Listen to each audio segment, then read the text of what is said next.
And for corporates, it's available in different environments. You can have your Word, Excel, PowerPoint, Outlook configured. Microsoft Visual Studio for your front-end development tool. How many of you have ever used Visual Studio? Good. Lots of hands. How many of you heard about Windows Azure? Windows Azure. Azure is the cloud-based storage. Okay, it's a cloud-based databases. You can have your SQL Azure. You can, instead of using the SQL Server Management Studio database to store locally, you can use the same front-end tool and you can access data from the cloud. If your laptop has got 350 GB available, okay, for which you are segregating some of the databases, and if you have a database about 500 GB, is it possible to run the database from your laptop? You can't. You need to have plenty of space in your laptop, right? With SQL Server versions from 2000, 2005, 2008, 2008 R2, that wasn't possible. Whereas from 2014 onwards, it is possible. So what you can do, you can partition your databases to say, one of the partition comes from C drive, second partition comes from D drive, third partition comes from cloud. That's a new technology being implemented in SQL Server 2014 feature, and it's really very good option. And with Windows Azure, you can host your applications in the cloud, and with SQL Azure, you can actually store your databases, you can operate your systems from there. You can automate. Can anyone say what that logo stands for? That symbol is PowerShell. Anyone heard about PowerShell? PowerShell is again another scripting tool. Scripting tool, like Microsoft is building up many like flexibilities, features, scalability in every way. PowerShell is now leading. PowerShell is a very good tool. You can write any types of scripts, automate it to whatever requirements you want to, and you can schedule it. Windows PowerShell is available, as well as for SQL Server is also available. So it's an additional add-on. And you can, instead of using SQL Server Management Studio, you can use PowerShell to extract data. You can still do the same type of manipulation, but it's not GUI, fully coding.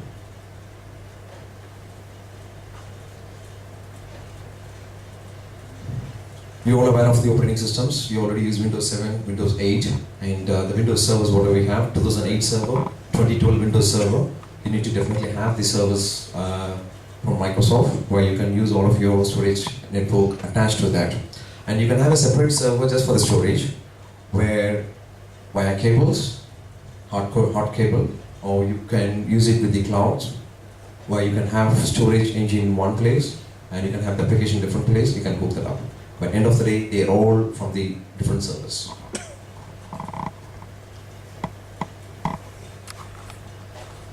How many of you use any visual tools? Here we have reporting services, visualizations, dynamic visuals. Have anyone heard about reporting services? No.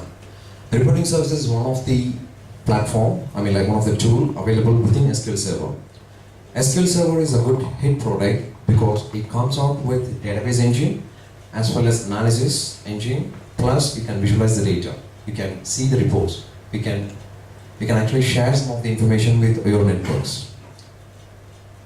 There are many tools that I've been using in the past, like SAP Business Objects. Sorry, at that time it was just Business Objects. SAP acquired that after 2009, 2010 actually. And at that time, when I was using Business Objects, it was a front-end business intelligence application, whereas back-end it has to use some kind of database like Microsoft or Oracle, right? Whereas Microsoft SQL Server does come with the same database, back-end, plus the front-end reporting platform, which is the reporting services. From each version of Microsoft SQL Server, it has got so many features, advanced versions available, and you cannot even imagine what we can do today. We'll be seeing some of the demos. And dynamic visuals. Dynamic visuals in the sense, you can interact with the visualizations. We can play with it. With cloud products, like we say, whatever you're accessing today, your Facebook on your mobile or tablet, laptop, everything is like now cloud-based. From cloud, you can use desktop, Blackberries, laptops, mobiles, tablets, anything. So cloud is the future. We are moving forward towards the cloud. The products what we are developing, what we have delivered to our customers, they are all cloud-based. It's easy to manage.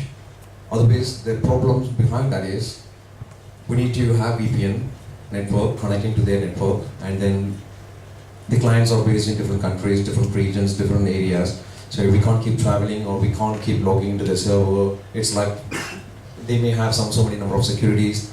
You know that you're working on computer networks. You need to know how hard it is to get into another person's network and to solve the problems. With these ones, it's really very easy. The product what I covered about Windows Azure, we develop products in that. We host applications in the cloud and we deliver the application for each individual users, for each corporate company. Okay? And that's online. The only drawback is it's a bit expensive. But when comparing to the hassle, if you have the same server, everything physically in your environment, can you make sure that you can provide the services 24/7? You can't. Why? What kind of problems that you would have? Why do you say just like that? No, you can't give 24/7. Why? What if the power goes down? The power trip just now? Downtime. Downtime is possible. Planned downtime and unplanned downtime.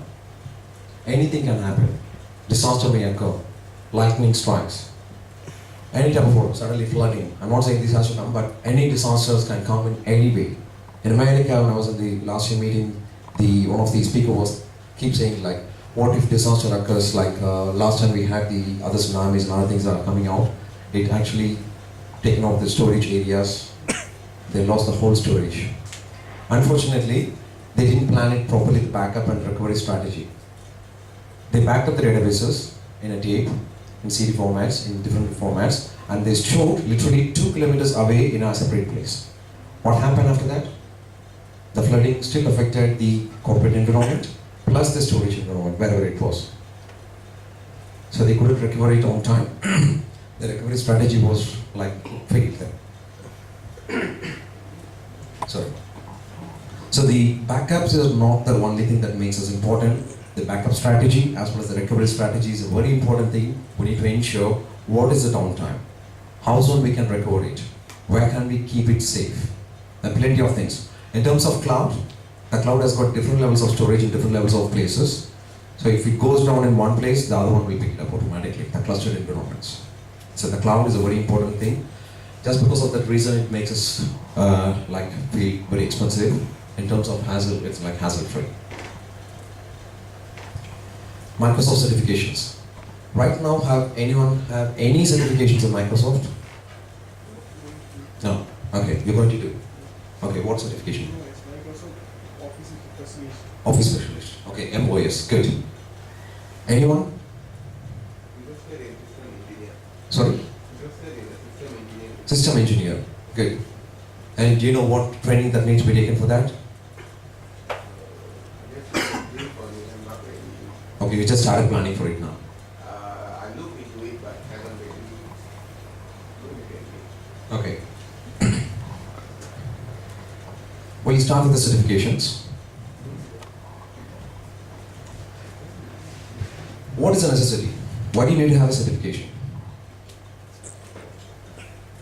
Having certifications, getting sponsorship, getting awards, having recognition. Why do we need all of this? Sorry? To have a good. Yeah. To have a good. Good. It really helps your career. Your career development will be very good, first thing. And second thing is you will have a strong foundation. Your CV will weigh more when you have your logos, your certifications, your awards. How many of you agree to that? When you apply for a job after your certifications, after your graduation, you just try to compare it in 2 things. One, you're saying that you're doing BSc and you're applying for some sort of role with just one qualification of BSc. And another person saying that I've done BSc in computer networks, plus I've done some CCNA, plus I've done some Microsoft certifications in networking side. I'm a systems engineer, Microsoft Certified Systems Engineer. So he's having that logo in that CV. With these two CVs, the employer, what would he pick? He would pick the one with the logos, so that weighs more. So with these ones, your certification really matters a lot. This section will really help you with basics of what you can really do with that.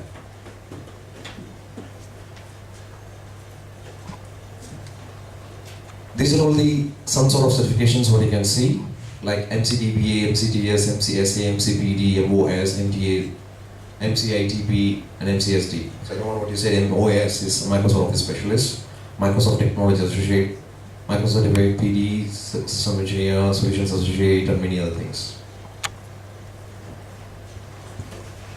Do you know your certifications are signed by CEO of Microsoft? The first one was signed by Bill Gates, second from Steve Ballmer, and now it's coming from Satya Nadella.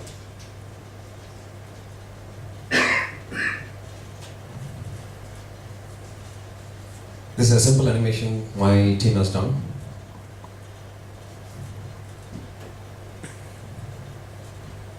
Okay, so now you're certified by Satya Nadella. Three levels of certifications you need to know. You can think that you are doing a college degree. Do I need a certification now? Do you think that? But you won't think that after this. Have anyone heard about MTA? Microsoft Technology Associate? That's purely targeted for school students and college students aged above 15 or 16. It's not necessary that you have to be a graduate and you have to have a separate certification to apply for a job role. It's a starter, fundamental things. That's not a mandatory if you want to write the second level, but it's good to have when you have your college. That really helps a lot. Like I said, MTA stands for Microsoft Technology Associate. Microsoft Certified Solutions Associate is the second level, and Microsoft Certified Solutions Expert is the third level. Without MTA, you can take MCSA. But without MCSA, you can't take MCSE, the third level. Okay? MCSE is the mandatory for MCSE. So whatever field you choose, whatever you think you do, within Microsoft, after 22 versions onwards, they change the terminologies of their things. So it's now called MCSA and MCSE. Earlier it was called MCTS, Microsoft Certified Technology Specialist, and MCITP, Microsoft Certified Information Technology Professional. The terminology has been changed now to MCSA and MCSE.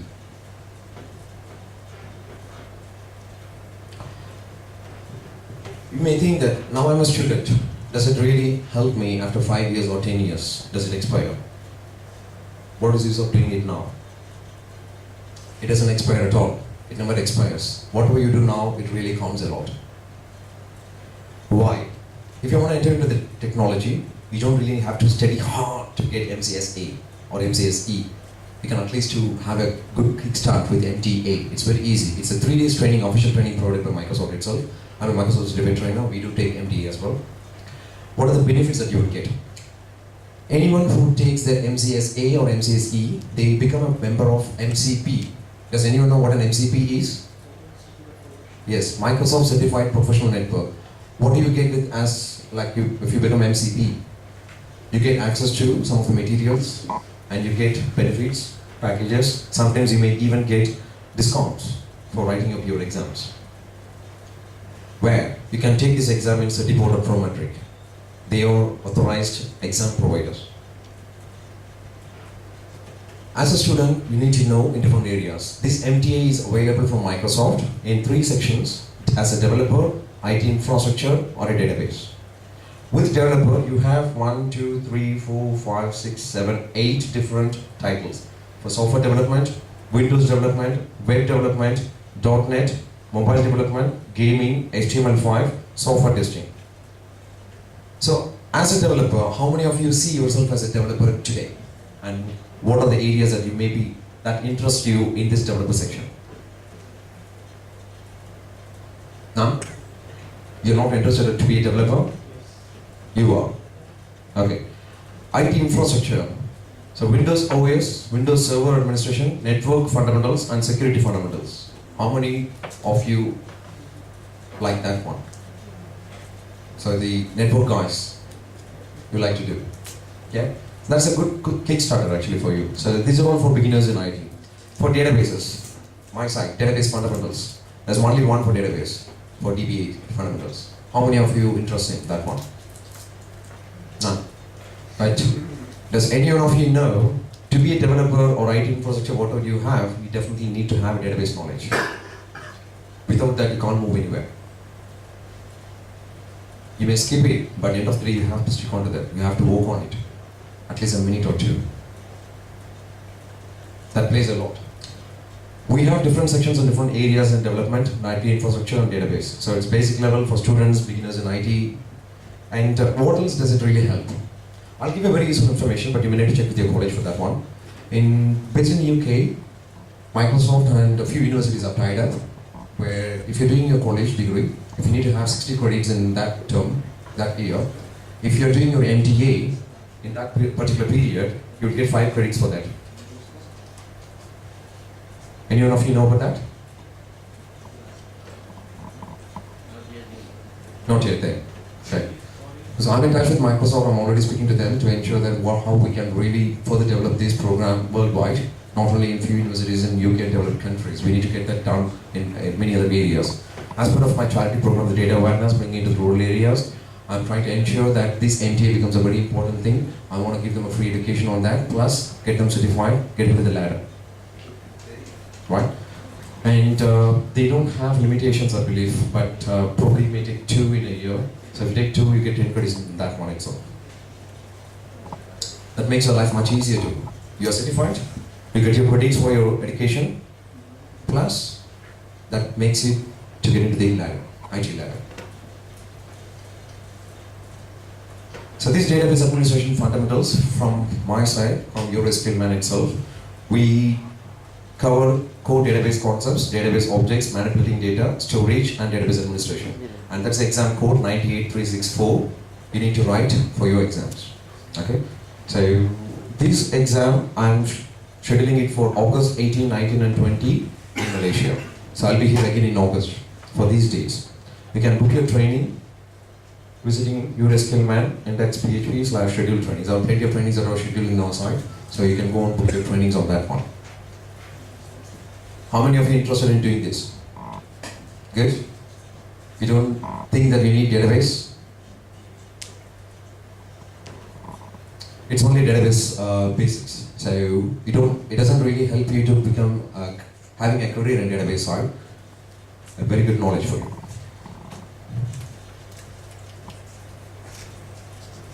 We'll take a quick break now. Okay? We'll see you again at 11 o'clock.